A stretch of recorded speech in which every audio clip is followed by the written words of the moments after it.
What's up, well, family? Hope y'all have had a great day. I wanted to briefly take time this morning to challenge each of you to take full advantage of our current circumstances in regards to expanding God's kingdom. If you're anything like me, when things happen on a global scale like what's going on around us, it makes me feel very small, insignificant, and at a complete loss for what to do. Andy Stanley, who's a pastor in Georgia, says that in times of uncertainty, you have to go back to what you're certain of. For me, that's our mission as a church and as a follower of Jesus.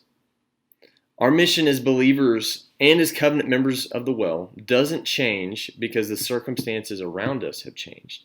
Matthew 28:19 through 20 is still true. Jesus still has full authority and is our sovereign Lord. And he's still commissioning us to take care of business.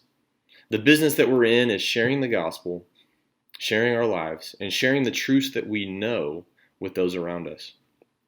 Let me tell you right now, business is good. Matthew 9, Jesus is standing before a large group of people, and it says that he has compassion on them because he sees something specific about their lives. He sees that they're harassed and helpless. Much like we are, our friends, our family, the people of our country, and the people around the world, we are all harassed and helpless because of this virus. Jesus then leans over to his disciples and says, "The harvest is plentiful, but the laborers are few." He says, "Ask the Lord of the harvest to send out laborers into the harvest field." And that's my prayer for all of us, is that we see that the current circumstances are a harvest, and I'm praying that God raises up laborers from our church to enter into that harvest field. When people are hurting, they need Jesus, and they need someone to tell them about Jesus. Now, I know that we can't meet with 99% of the people that we would like to, but you have to realize that the lost world right now is starving for connection.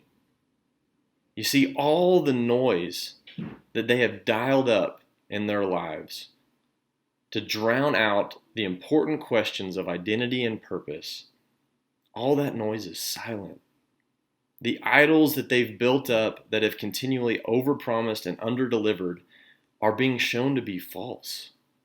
You see, atheism thrives when the world prospers, and the gospel moves when the world suffers. There's a lot of suffering going on. Well, family, the harvest is plentiful. So I wanted to challenge you with a few ways that you can become a laborer, that you can step in to this harvest field. Number one, sow broadly. Make a list of 20 people who you can connect with. I can't stress this enough. The Bible says, "Whoever sows sparingly will also reap sparingly, but whoever sows generously will also reap generously." Number two, pray for these people. Pick a specific verse and pray for it until you memorize it. Number three, connect with them. Text them, call them, FaceTime them, Zoom them, whatever virtual platform you have. Reach out to them. Ask them how they're doing. Offer to pray for them. Ask them if you can serve them in any way. Specifically, ask them if you can begin to read the Bible, or maybe send them a Christian book that y'all can begin to read together. I know that sounds forward, but people have so much time on their hands, and there's only so much Netflix and Tiger King that they can binge on. Number four, be vulnerable with them. Open your life up to them and let them see how God is changing your life. Let them see that you are struggling, that you have questions and doubts. Be honest. Finally, number five, invite them to watch our Easter service. I don't have a single stat to back this up, but I bet that Christian podcasts, recorded sermons, anything like that is blowing up right now because people are just looking for answers. And we have one. It's Jesus' life, death, and resurrection on behalf of the world.